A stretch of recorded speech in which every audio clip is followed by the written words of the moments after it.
hire expensive tax attorneys and CPAs to map out an exit strategy knew their secrets.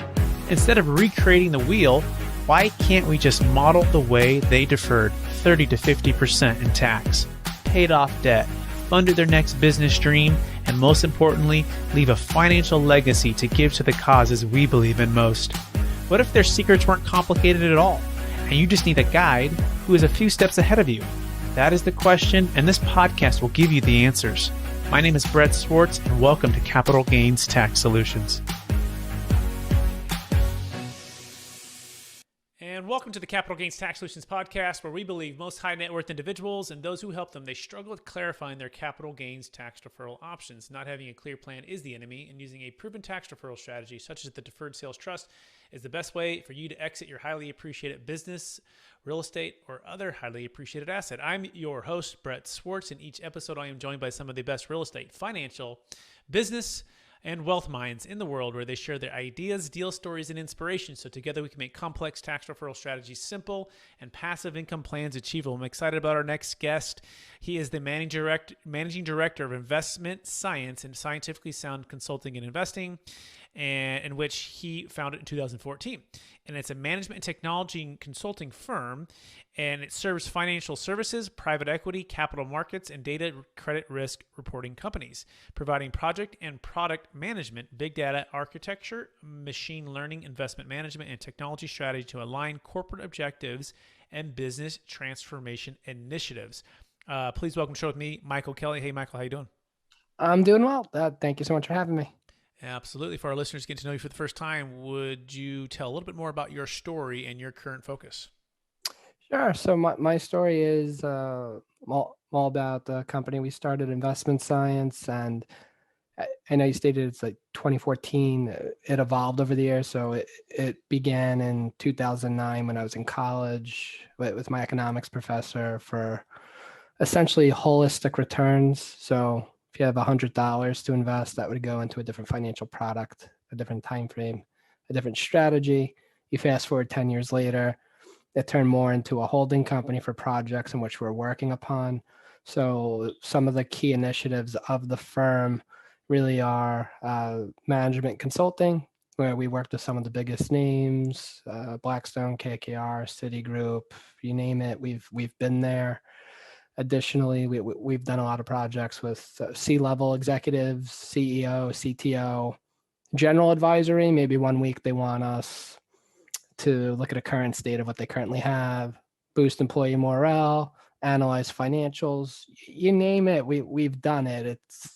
It's customer service. We're there to help you provide objective advice without compromise. And that really just means we have no strategic ties to vendors. So if we go into any company, we'll literally give you the most objective advice you could imagine. Whereas there's some premier institutions out there that, let's say they audit Amazon Web Services. They cannot provide you Amazon Web Services, which means you're not really getting objective advice, and you're paying some of these premier institutions significant amount of money. You bring us in, if you're like, I don't know what to do here, I want a third-party opinion, and we're going to run with it with no ties to vendors, you go with us. But that's not to say those companies. Sorry. Yep. No, that's great. That's fantastic. And we can dive into some of those strategies here in a minute. I want to take one other step back, though, and help me, myself, and our listeners get to know you a little bit better. So, Michael, I believe we've all been given certain gifts in this life. Some people call them strengths. Some people call them superpowers. I think they're God-given gifts, and I think they've been given to us to help be a blessing to others.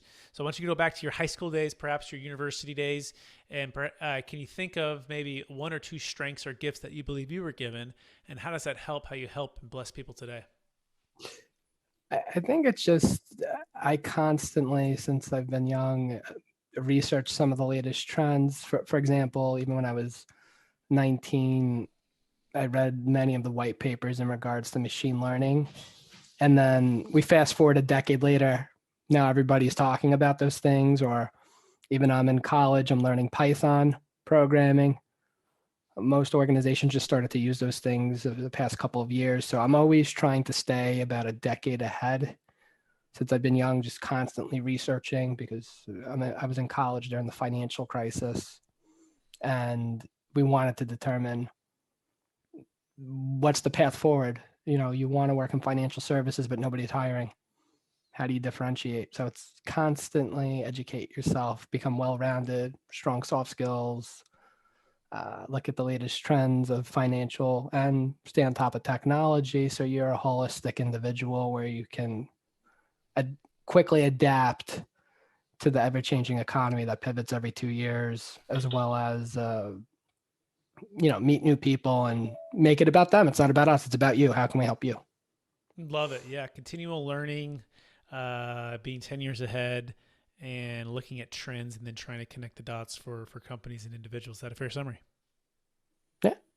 Cool. Awesome. Now let's dive right into that. So, what's the number one secret to to being taking the advanced trends that are going on right now? And what's the one thing that you're helping people to implement? What is that one thing, and how are you helping people to do that? And so that would even depend on what your industry is. So, I mean, I come from financial services, and even so, I use my gut, but everybody's different. So you could just analyze what's going on around you. So, for example, Robinhood comes out. What do? They get rid of transaction costs, right? So, what is that going to do to other businesses that relied on those? They're going to cut costs, but then they're going to try to compete and invest in the technology. So, it's almost like we had, the industrial revolution. Now we're in the technological revolution, and that over the next 100 years or so, it's all about the technology, but you still have to have those soft skills and understand the business domain. You don't have to be in finance. It could be any industry. And even the fact, if you're in another industry, it's still applicable to a whole different industry, because it's almost like they can apply that to them from a third party outsider. It's something that some organizations need. That's really well said. Yeah, technological revolution versus just the industrial revolution, and yeah, the Robin Hood's really interesting, right? The way they've done that, and how people have to pivot. How about real estate? Are you seeing anything in real estate right now that's kind of interesting that sticks out? Even real estate you could even analyze the M1 money supply, which is technically at an all-time high today, from the amount of economic activity the Federal Reserve's doing, monetizing all this debt. They bought up all the bonds. So then you have a low interest rate. But then you have to look at migration patterns, and many individuals left some of these large cities, moved out to the suburbs. So you're actually having the pricing of the cities moved out to the suburbs due to the remote working. So it's always changing, but it's literally understanding where money flows, where people move, where the jobs move to. And then from real estate, it's really all about that. Different types of loans, different types of strategies, different types of tax deferments. There's so many things we could talk about with real estate. Yeah, that's really interesting. And what tools are you using or helping people to adapt, or, like, is there a Robin Hood on the real estate? Like for financial investing, is there a Robin Hood type of vehicle for real estate that you kind of find interesting? I mean, I've just personally just used something as simple as Zillow, and I would just look at properties that are a bit like light pink in that area. So the pricing within a specific area where you want to live.